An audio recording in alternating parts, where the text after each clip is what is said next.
통일교만 나오면 입을 다물더니 결국 수사 결과 나경원은 강제 수사로 전환해야 한다는 명분만 나오고 야 말았습니다.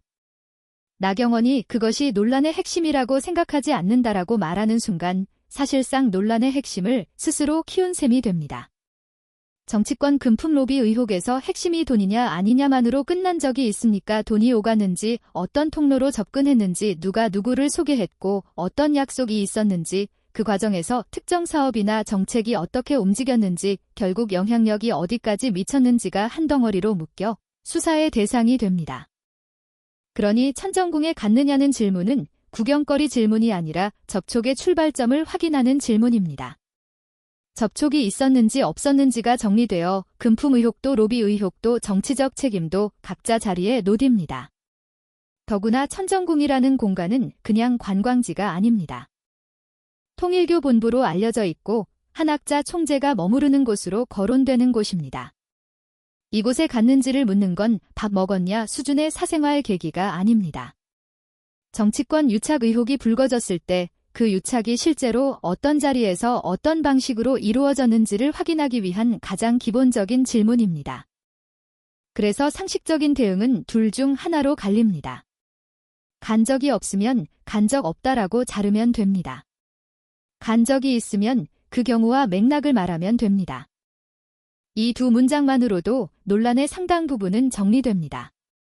그런데 그 간단한 문장을 끝내 피하는 순간 사람들은 이유를 찾기 시작. 정치에서 침묵은 종종 방어가 아니라 확성기 역할을 합니다.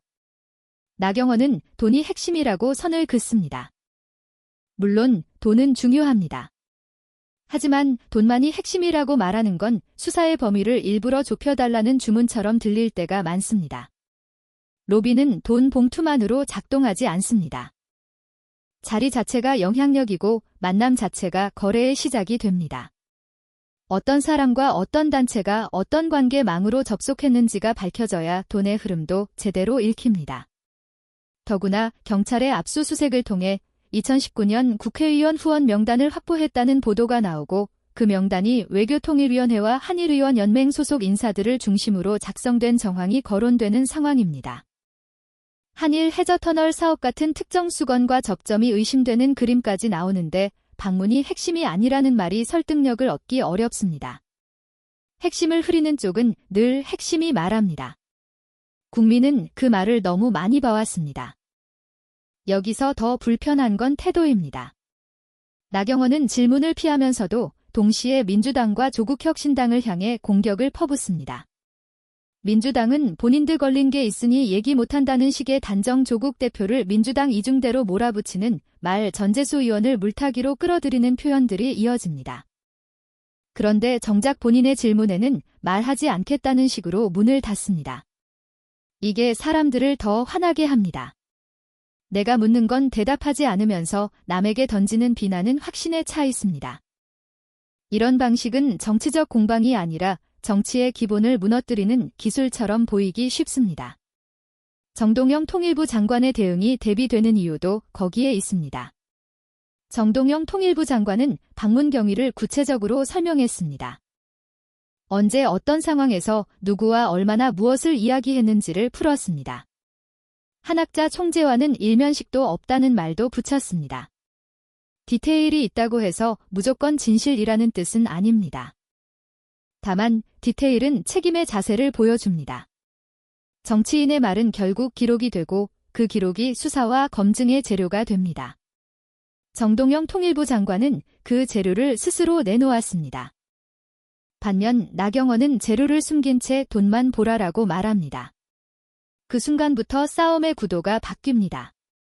의혹이 더 커지는 쪽은 설명을 한 쪽이 아니라 설명을 거부한 쪽입니다. 전재수 의원도 마찬가지입니다. 전재수 의원은 조사를 마쳤고 무죄를 주장한다는 말이 나옵니다. 이건 적어도 절차로 들어가겠다는 메시지입니다. 그런데 나경원은 이걸 자꾸 이야기하면 또 다른 이야기를 만든다는 식으로 언급 자체를 피합니다.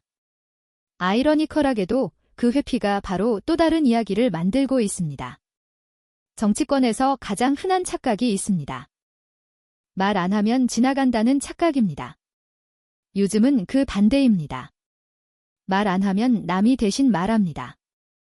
말 안 하면 기록이 빈칸이 되고 빈칸은 언제나 상상으로 채워집니다. 그 상상은 대체로 본인에게 불리하게 작동합니다. 경찰 수사에서 확보된 후원 명단. 회계자료 비교 실제 후원이 실행됐는지, 불법 조객이 후원이 있었는지 등을 들여다본다는 흐름까지 거론됩니다. 윤영호가 특정인에게 금품을 전달했다고 진술했다는 대목도 나오고 후원 시도의 맥락이 외통위와 한일의원연맹 쪽으로 집중됐다는 의혹도 언급됩니다. 이런 상황에서 정치인이 해야 할 일은 핵심 말하는 게 아니라 핵심을 정리해주는 겁니다.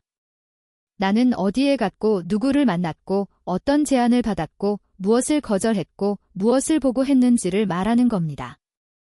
수사가 진행되는 만큼 세부를 모두 공개하기 어렵다면 최소한 사실관계의 큰 뼈대라도 밝혀야 합니다. 그런데 뼈대조차 숨기면 남는 건 감정 싸움과 프레임 싸움 뿐입니다. 그 프레임 싸움은 잠깐은 유리해 보여도 특검 수사가 시작되면 곧 바로 무너집니다. 수사는 프레임을 읽지 않습니다. 자료를 읽습니다. 국힘이 통일교 특검을 계속 외치면 서도 동시에 당황하는 듯한 기색이 읽히는 이유가 여기 있습니다. 특검은 상대를 공격하는 무기가 아니라 결국 내 편도 똑같이 올려놓는 저울입니다. 저울을 가져오자고 해놓고 정작 내 손이 저울 위에 올라가면 그 저울은 핵심이 말하면 누가 믿겠습니까? 국민이 원하는 건 공격이 아니라 검증입니다. 검증은 불편합니다. 그래서 특검을 외치던 쪽이 막상 특검 국면에 들어서면 말을 바꾸는 장면이 반복되어 왔습니다. 이번에도 비슷한 장면이 재현되는 것처럼 보입니다. 조국 대표가 피고인이 아닌 정치인이 왜 국민의 질문에 답하지 않느냐는 취지로 던진 말이 퍼지는 것도 같은 맥락입니다.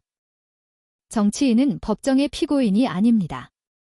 진술과 부권을 행사하는 듯한 태도로 국민 앞에서 버티는 순간 그 정치인은 이미 스스로를 피고인 자리로 내려앉힙니다.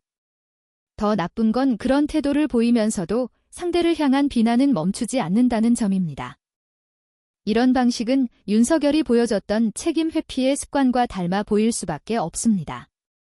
질문을 받으면 질문의 자격을 공격하고 핵심을 묻으면 핵심이 아니라고 돌리고 자료가 나오면 정치 공작이라고 단정하는 방식 말입니다. 그 패턴이 반복될수록 대중은 더 빨리 결론을 내립니다. 아, 또 저 방식이구나. 그 순간부터 말은 설득이 아니라 소음이 됩니다. 한동훈의 침묵도 같은 줄 위에 노딥니다. 당원 게시판 글 작성자 논란에서 내 가족이 아니다라고 자르지 못하는 모습, 각종 의혹에서 질문을 피해가는 태도는 결국 한 가지를 보여줍니다. 본인에게 유리한 질문에는 말이 길고 본인에게 불리한 질문에는 말이 짧아진다는 것 또는 아예 말이 없어진다는 것입니다. 정치인에게 그 습관이 굳어지는 순간 정치는 책임의 장이 아니라 회피의 기술 경연장이 됩니다. 국민이 그 장을 계속 보게 둘 이유가 있습니까? 나경원이 돈을 받았느냐가 핵심이라고 말하고 곧바로 금품수수 의혹 자체가 없다는 취지로 알렸다는 대목도 마찬가지입니다. 의혹이 없다고 말하려면 의혹을 구성하는 사실관계를 함께 정리해야 설득이 생깁니다. 돈을 받지 않았다는 말만으로는 부족합니다. 접촉은 있었는지 제안은 있었는지 후원은 어떤 경로로 들어왔는지 후원자와 단체의 관계는 무엇인지 행사 참석은 어떤 성격이었는지 그 모든 것이 연결돼 있습니다. 특히 후원 명단이 공개된 국면에서는 적법하게 모금한다는 말로는 부족합니다.